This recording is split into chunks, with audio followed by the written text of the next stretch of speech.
Suicide ಮಾಡ್ಕೊಂಡ್ಬಿಟ್ರು ತುಂಬಾ ಜನ. ಇದು ಸುತ್ತಾಡ್ಬಿಟ್ರು. ನಾನು ಮನ್ಮೋಹನ್ ಜೀವನ ಹೋದ್ವಿ.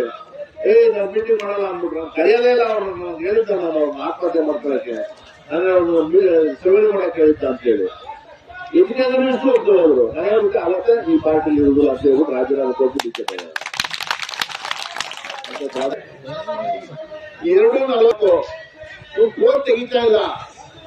ನಾನು ಅವತ್ತು ಶಿವಕುಮಾರ್ ಅವರು ಕೆಪಿಸಿ ಪ್ರೆಸಿಡೆಂಟ್, ನಾನು ಅವ್ರ ಮನೆಯೊಳಗೆ ಕೂತಿದ್ದೀನಿ. ಏನನ್ನಾಗ್ಲಿ 3ನೇ ಆತ್ಮಹತ್ಯೆ ಆಗ್ಬಾರ್ದು ಸ್ಪೀಕರ್ಗಳಲ್ಲಿ, ಯಾವುದೇ ಕಾರಣದಲ್ಲಿ ತಡೆಯಲೇಬೇಕು ಅಂತೇಳಿ ಅವತ್ತು ಕೆಪಿಸಿ ಪ್ರೆಸಿಡೆಂಟ್ ಹತ್ರ ಹೋಗಿ ನಾನು ರಾಜೀನಾಮೆ ಕೊಟ್ಟು ಪಾರ್ಟಿ ಸೇರ್ತೀವಿ ಸರ್, ದಯವಿಟ್ಟು ನಾಳೆ ಬೆಳಗ್ಗೆ ಬನ್ನಿ, ಇನ್ನೊಬ್ರು ಕೂಡ ಆತ್ಮಹತ್ಯೆ ಮಾಡ್ಕೋಬಾರ್ದು, ನೋಟಿಸ್ ಕೊಡ್ತೀವಿ ಅಂತ ಒಂದು ಮಾತು ಹೇಳಿ ಪ್ರಣಾಳಿಕೆ ಸೇರಿಸಿ ಸರ್ ಅಂತ ಹೇಳಿದೆ ನಾನು.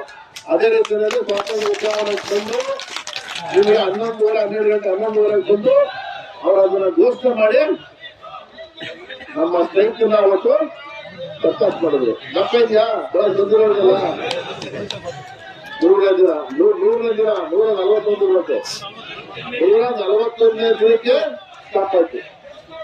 ಇವ್ರು ಯಾರೋ ಎದುರು ಹಾಕೊಂತ ಇದ್ರು ಸದ್ಯ ಅಂತ. ಯಾಕೆಂದ್ರೆ ಇವೆಲ್ಲ ಅವರೆಲ್ಲ ಮಾತಾಡ್ಕೊಂಡ್ಬಿಡ್ತು, ದಿನ ಆತ್ಮಹತ್ಯೆ ಮಾಡ್ಕೋಬೇಕು ಅಂತ. ನಾವೆಲ್ಲ 50 ಸಾವಿರ ಹಾಕೊಂಡ್ಬಿಡ್ಬೋದು. ಆ ವ್ಯಕ್ತಿ ಆ ಕುಟುಂಬ ಕೊಡಲ್ಲ ಅವರು ಅಂತೇಳಿ ನಾವು ಅವತ್ತಿನ ದಿನ ಮಾಡಿದೀವಿ. ಅದನ್ನ ಕೊಡ್ತಕ್ಕಂಥ ಕೆಲಸವನ್ನ ನಾವು ಮುಂದಿನ ದಿನಗಳಲ್ಲಿ, ಯಾಕಂದ್ರೆ ಗ್ಯಾರಂಟಿ ಬಂತು, ಅದು ಬಂತು, ಇದು ಬಂತು, ಆ ಕಾರಣ ಡಿಲೇ ಆಗಿದೆ, ಅದನ್ನ ಮಾಡ್ತಕ್ಕಂಥ ಕೆಲಸನ ನಾವು ಮಾಡ್ತೀವಿ. ಸಂಜೀವಿನಿದು ಈಗಾಗಲೇ ಮೀಟಿಂಗ್ ಅಲ್ಲೂ ಡಿಸ್ಕಸ್ ಆಗಿದೆ, ಮತ್ತೆ ವಿಧಾನ ಪರಿಷತ್ತಲ್ಲೂ ಡಿಸ್ಕಸ್ ಆಗಿದೆ. ತಾತ್ವಿಕವಾಗಿ ಮುಗಿ ಕೊಟ್ಕೊಂಡು ಇದು ಏನಾದ್ರು ಕೂಡ ಮಾಡಬೇಕು ಅಂತೇಳಿ ಹೇಳಿದ್ದಾರೆ. ಅದನ್ನ ನಿನ್ನೆ ದಿನ ನಮ್ಮ ಹೆಲ್ತ್ ಮಿನಿಸ್ಟರ್ ಮತ್ತೆ ಎಜುಕೇಶನ್ ಇಬ್ಬರು ಇದ್ದ ಸಂದರ್ಭದಲ್ಲೂ ಕೂಡ ಇಬ್ಬರು ಸೇರ್ಕೊಂಡು ಮಾಡಬೇಕು ಅನ್ನೋಂಥದ್ದು ಮನವಿನ ಮಾಡಿದ್ವಿ ನಾವು. ಅವರು ಒಂದು ಮಧುಮಂಗಾರಪ್ಪ ಅದನ್ನು ಕೂಡ ಇಲ್ಲ ಮಾಡುವ, ಏನಾದ್ರು ಕೂಡ ಇನ್ನೊಂದು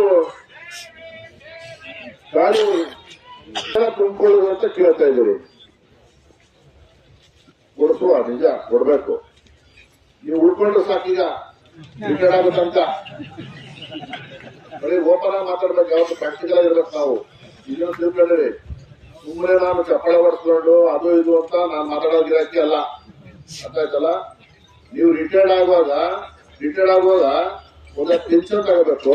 ನೀವು ರಿಟೈರ್ಡ್ ಆಗೋ ತನಕ ಶಾಲೆ ಇರಬೇಕು. ಮಕ್ಕಳು ಗಣನೀಯವಾಗಿ ಕ್ಷೀಣಿಸ್ತಾ ಇದೆ, ಗಣನೀಯವಾಗಿ ಮಕ್ಕಳ ಸಂಖ್ಯೆ ಕುಸಿತಾ ಇದೆ. ನಿಮ್ಗೆ ಸ್ಟ್ರೆಂತ್ ಬರ್ತಾ ಇಲ್ಲ.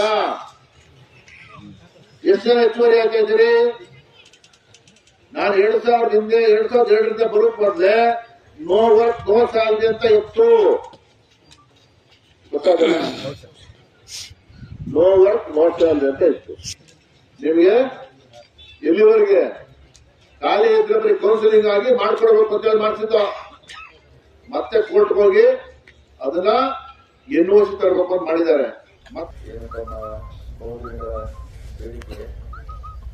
ಇಲ್ಲಿ ಈ ಸಂದರ್ಭ ಇರುವಂತ ಹಿರಿಯರು, ಆತ್ಮೀಯರ ಒತ್ತಡರು ಎಲ್ಲ ಸಹೋದರಗಳು, ವಿಶೇಷವಾಗಿ ಇಲ್ಲಿ ಬಂದ ಎಲ್ಲ ಆತ್ಮೀಯ ಬಂಧುಗಳೇ, ಈ ನಿಮ್ಮ ಪಿಂಚಣಿ ಜಾರಿ ಆಗ್ಲಿಕ್ಕೆ ನಮ್ಮ ಸರ್ಕಾರ ವಿರೋಧ ಪಕ್ಷದಾಗ ನಿಮ್ಗೆ ಹಲವಾರು ಭರವಸೆ ಕೊಟ್ಟಿದೆ. ಅದ್ರ ಪರವಾಗಿ ನಮ್ಮ ಮುಖಂಡರೆಲ್ಲ ಕೂಡ ಹೋರಾಟ ನಡೆದು ಎಲ್ಲ ಗೊತ್ತಿರುವಂತ ವಿಚಾರ. ಸೊ ಜಾರಿ ಆಗ್ಬೇಕಂತ ನಾವು ಕೂಡ ಬಹಳ ದಿನದಿಂದ ಹೋರಾಟ ಇದೆ, ಆದ್ರೆ ಇನ್ನವರೆಗೆ ಮಾಡ್ಲಿಕ್ಕೆ ಆಗಿಲ್ಲ. ಸೊ ಆದಷ್ಟು ಬೇಗ ಆಗ್ಬೇಕು ಅಂತ, ಯಾಕಂದ್ರೆ ನಾವು ಅದನ್ನ ಪ್ರವಾಸ ಕೊಟ್ಟಿದೀವಿ, ನಾವು ಪ್ರಣಾಳಿಕೆಯಲ್ಲಿ ಕೂಡ ಹೇಳಿದ್ವಿ. ಹಿಂಗಾಗಿ ಅದರಿಂದ ತಪ್ಪುವಂತ ಪ್ರಯತ್ನ ಬಂದಿಲ್ಲ.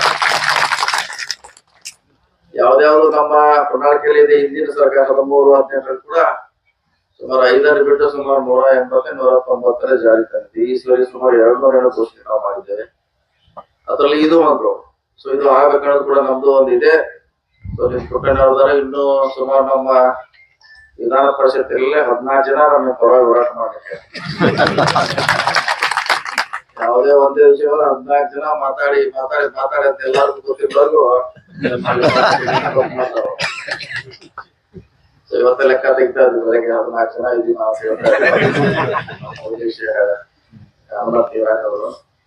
ಹೀಗಾಗಿ ಖಂಡಿತವಾಗಿ ಇದನ್ನ ಬೆಳಕಿಸುವಂತ ಪ್ರಯತ್ನ ನಾವು ಮತ್ತೆ ಬೆಂಗಳೂರಿಗೆ ಹೋದ ತಕ್ಷಣ ಮುಖ್ಯಮಂತ್ರಿ ಮತ್ತು ಮುಖ್ಯಮಂತ್ರಿ ಡಿ ಕೆ ಶಿವಕುಮಾರ್ ಅವರು ಒಟ್ಟಿನ ನೇತೃತ್ವದಲ್ಲಿ ನಾವು ಖಂಡಿತವಾಗಿ ಇದಕ್ಕೆ ಏನಾದ್ರು ಬೇಗ ಕೊಡದಿದ್ರೆ ಪ್ರತ್ಯೇಕ ವಿಳಂಬ ಮಾಡ್ಬೇಕಾದ್ರೂ ಎಲ್ಲರೂ ವಿಷಯ ಕೊಡದೇ ಇದೆ, ನಾವು ಕೊಡ್ಲೇಬೇಕು. ಈ ನಮ್ಮ ಸರ್ಕಾರ ಅವಧಿಯಲ್ಲಿ ನಿಮ್ಗೆ ನಾವು ಭರವಸೆ ಕೊಟ್ಟಿದ್ದೇವೆ, ಕೊಡ್ಲೇಬೇಕು. ಆದಷ್ಟು ಬೇಗ ಕೊಟ್ರೆ ಅದರಿಂದ ಬಹಳಷ್ಟು ಸೊ ನಾವು ಪುಟ್ಟಣ್ಣವ್ರಿಗೆ ಬಹಳ ಅಭಿನಂದಿಸಲೇಬೇಕು. ಯಾಕಂದ್ರೆ ಒಂದ್ ಪಕ್ಷದಲ್ಲಿ ನಿಮ್ಗೋಸ್ಕರ ಬೊಮ್ಮಾಯಿ ಅವರೇನು ಮಾಡ್ಲಕ್ ಪಕ್ಷ ಬಿಟ್ಟಿಲ್ಲ ಅವರು. ಗೊತ್ತಿಲ್ಲ ಅವ್ರ ಸಭೆ ಮಾಡ್ಲಿಕ್ಕೆ ಸುಮಾರು ನಿಗದಿ ಮಾಡಿದ ಸಭೆಗಳ ಕ್ಯಾನ್ಸಲ್ ಆಯ್ತು. ಇದು ಬಹಳಷ್ಟು ಅವ್ರು ಹೋರಾಟ ಮಾಡಿದ್ರು. ಹಿಂದಿನ ಸರ್ಕಾರ ಬೊಮ್ಮಾಯಿ ಸರ್ಕಾರ ನಿಮ್ಮ ಬೇಡಿಕೆಗಳನ್ನು ಈಡೇರಿಸಿದ ಸಂದರ್ಭದಲ್ಲಿ ಆ ಪಕ್ಷಕ್ಕೆ ಬಿಟ್ಟು ನಮ್ ಜೊತೆ ಬಂದ್ರು, ನಿಮ್ ಪರವಾಗಿ ಹೋರಾಟ ಮಾಡ್ರು. ಮತ್ತೆ ನಿಮ್ಮ ಆಶೀರ್ವಾದದಿಂದ ಅವರು ಆಯ್ಕೆ ಕೂಡ ಆಗಿ ಬಂದಿದ್ದಾರೆ. ಅದಕ್ಕೆ ಅದು ಕೂಡ ನಮ್ಮ ಗಮನದಲ್ಲಿದೆ. ನಿಮ್ಗೋಸ್ಕರ ಅವರ ನಮ್ಮ ಕೋಶವನ್ನು ಅಲ್ಲಿ ಬಿಟ್ಟು ಬಂದಿದ್ದಾರೆ. ಸೊ ಅವ್ರ ಜೊತೆ ಕೂಡಿ ಬೆಂಗಳೂರಿನಲ್ಲಿ ನಮ್ಮ ವರಿಷ್ಠರ ಜೊತೆ ಖಂಡಿತವಾಗಿ ಆದಷ್ಟು ಬೇಗ ನಿಮ್ಮ ಏನು ಬೇಡಿಕೆ ಇದೆ, ಕನಸಿದೆ, ಅದನ್ನ ನಡೆಸ್ಕೊಳ್ಳುವಂತ ಪ್ರಯತ್ನ ನಾವೆಲ್ಲ ವೇದಿಕೆ ಮಂದಿ ಎಲ್ಲ ಅನ್ಕೊಂಡು ಮಾಡ್ತೀವಿ ಅನ್ನೋ ಹೇಳ್ತಾ ಆದರೆ ಕೆಲವು ಅಧ್ಯಕ್ಷನ ಬೆಂಗಳೂರಲ್ಲಿ ಒಂದು 5-6 ದಿನ ಸಭೆಗಳನ್ನ ಮಾಡೋ ಮೂಲಕ ಇದಕ್ಕೆ ಮತ್ತೊಂದು ಪರಿಹಾರ ಕಂಡುಕೊಳ್ಳುವಂತ ಪ್ರಯತ್ನ ಮಾಡ್ತೇವೆ. ಇದೆಲ್ಲ ವಿಷಯ ಗೊತ್ತಿದ್ದೆ, ವಿಷಯ ಬಗ್ಗೆ ಹೆಚ್ಚು ಅವಶ್ಯಕತೆ ಇಲ್ಲ. ಕೆಲಸ ಆದಷ್ಟು ಬೇಗ ಆಗದೆ ಕೂಡ ನಾನು ಆಶಾಭಾವನೆ ಹೊಂದಿ ನನ್ನ ಆತ್ಮಸ್ಥೆ